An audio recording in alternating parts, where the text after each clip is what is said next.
Meus irmãos, minhas irmãs, meus amigos, minhas amigas, um cordial abraço, seu amigo sempre Jonas Varela. Hoje nós continuaremos a leitura da Bíblia Sagrada do Antigo Testamento. Hoje faremos a leitura da história desde Adão até a fundação do judaísmo.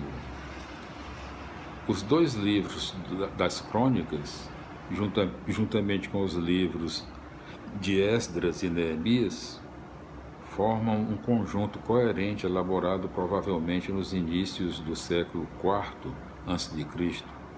Temos aqui um grande conjunto narrativo que vai desde Adão até a organização da comunidade judaica depois do exílio na Babilônia, por volta de 400 anos antes de Cristo. Essa história pode ser dividida em três grandes partes.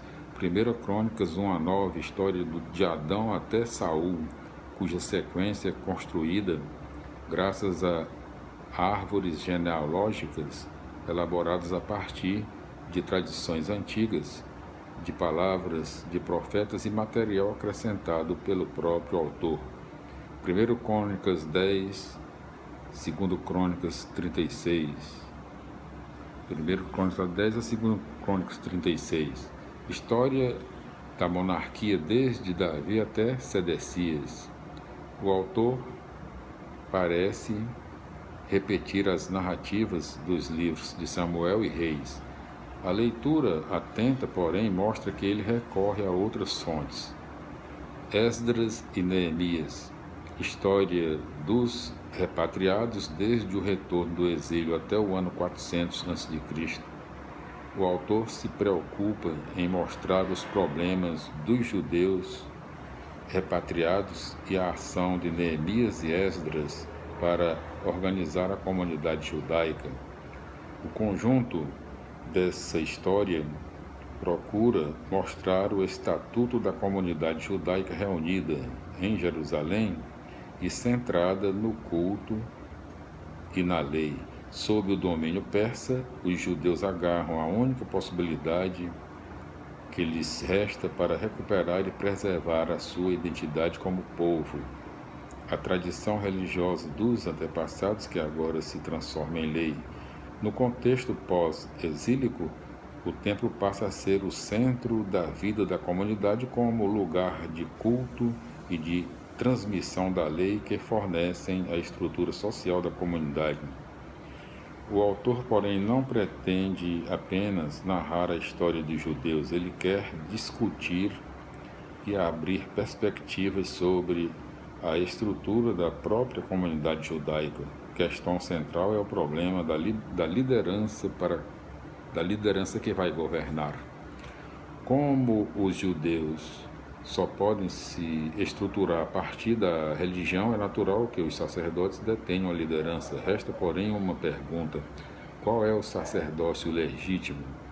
Os descendentes do levita Arão ou os descendentes de Sadoc? No exílio, os sacerdotes tinham elaborado complicadas genealogias para ligar Sadoc a Arão, resolvendo assim a questão da legitimidade em favor dos descendentes de Sadoc. Diante disso fica outra pergunta: e os levitas, descendentes diretos de Arão? Desde o tempo de Salomão, eles tinham sido expulsos de Judá e passaram a exercer suas atividades entre as tribos do norte, que formaram o reino de Israel. Ligados aos profetas, eles preservaram e produziram tradições que formaram o livro do Deuteronômio, o qual influenciou grandes reformas no reino de Judá. Depois do exílio, esses levitas se viram reduzidos a meros empregados dos sacerdotes. O autor, muito provavelmente levita, produz toda essa literatura para reabilitar historicamente a figura do levita e assim reivindicar sua importância ao lado do sacerdócio para o governo da comunidade. E é nesse sentido que podemos interpretar a expressão aliança dos sacerdotes e levitas em Neemias 13, 29 e a insistência contínua do autor em mostrar a importância do levitismo em toda a sua versão da história. É claro que o autor não quer apenas arrumar emprego para os levitas. O que ele pretende é preservar a tradição profética conservada pelos levitas, a fim de que a comunidade judaica não fique reduzida ao culto formal, mas seja capaz de se organizar socialmente segundo o projeto de Javé dentro da legítima tradição do Êxodo. É inegável que essa tradição foi transmitida pelos levitas, que procuravam atualizá-la e aplicá-la às situações concretas, visando sempre, em primeiro lugar, a causa do povo e a defesa de uma sociedade justa e igualitária. Podemos, portanto, dizer que essa obra histórica é uma grande reivindicação para a reabilitação daqueles que se colocaram como defensores dos interesses do povo, protegendo-o de possíveis arbitrariedades, tanto internas como externas.